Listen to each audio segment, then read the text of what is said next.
Good evening, my students. Thank you very much for your questions last time in the last lecture. Today we are on ship propulsion number 3. Please pay attention and go through it several times and find out questions to ask me. I will answer you. Thank you very much. Pay attention. As you can see here, we are talking of ship resistance, which I have told you something already. Now, we'll continue.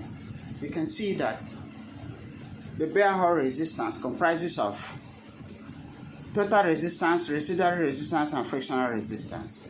And now you can see that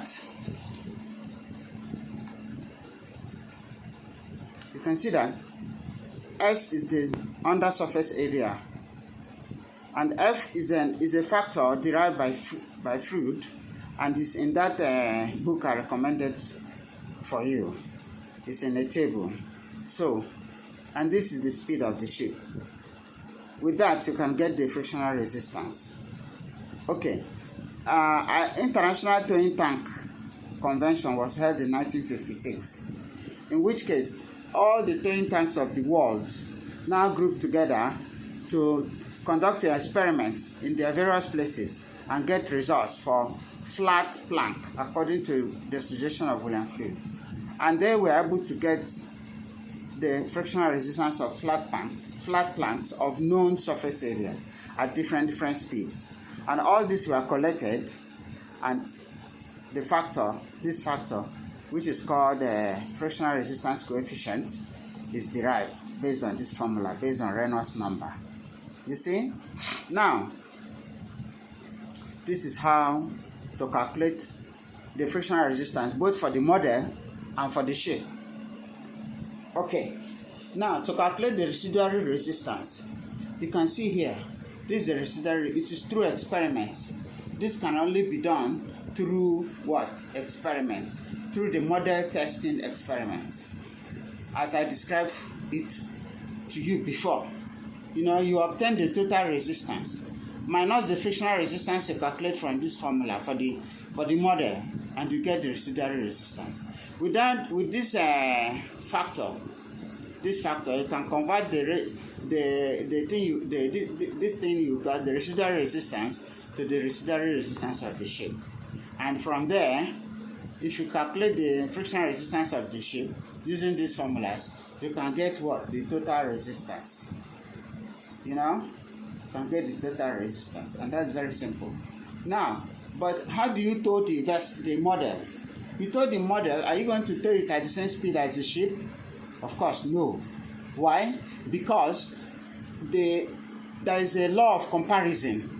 The flow of water around the model and that of the ship should look similar. There should be similar.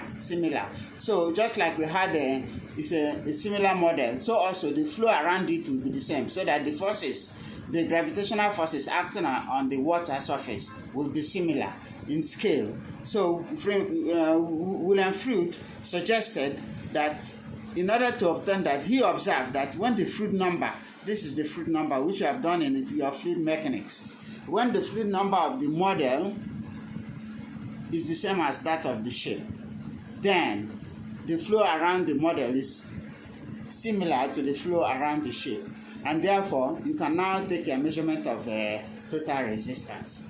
But if you watch here, when you watch that this is equal to this, and you can now get this small v against this v, you can see that this will be the corresponding speed for this particular speed of ship, and it's only multiplied by the length of the model against the length of the ship, square root of the length of the model against the. So with this square root now, you can see that this and this, they are all what?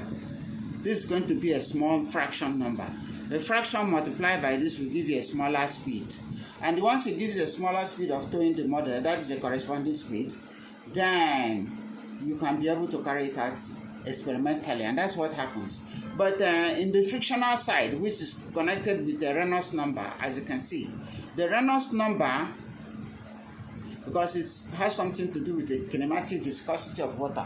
Kinematic viscosity of water is different for different temperatures of the water, and that means that the frictional resistance of the water is also temperature dependent.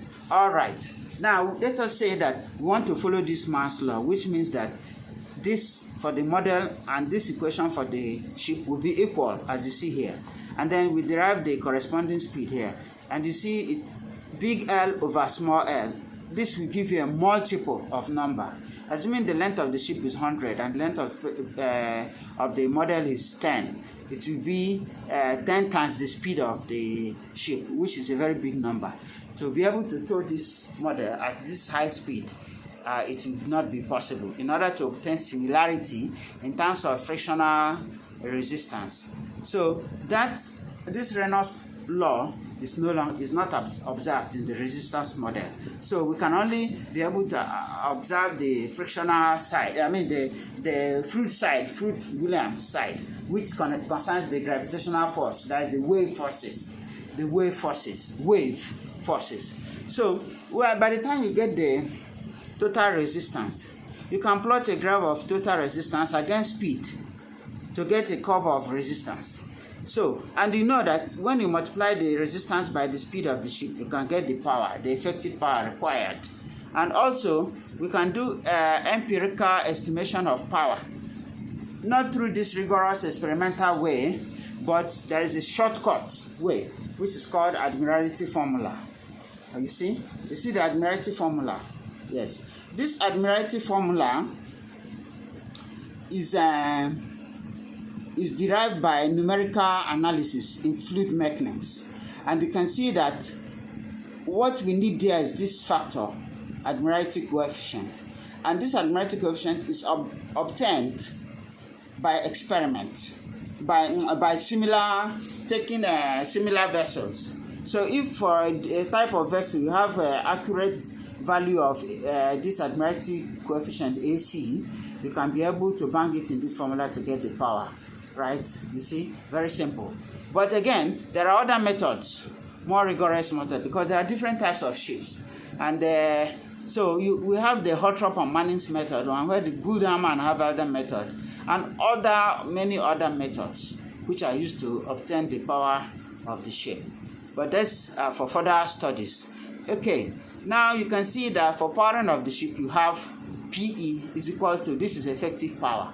This is the power the hull is consuming in order to give you this speed. Okay, let's look at how it is practically on ground. Let's look at how it is practically on ground. You can see how it is here, you see?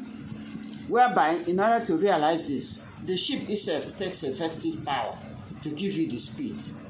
That's the minimum power it can demand. But what will develop that power? The prime mover. The prime mover have a brake horsepower. Then that is the power out of the engine. After that, after the transmission, the gearing, we have the shaft horsepower. You see, the shaft horsepower. After all these bearings, we have the power finally delivered to the propeller. And then the propeller now develops the thrust that will counteract the resistance of the vessel. This is the delineation of power from engine to the propeller and then to the hull. Thank you very much.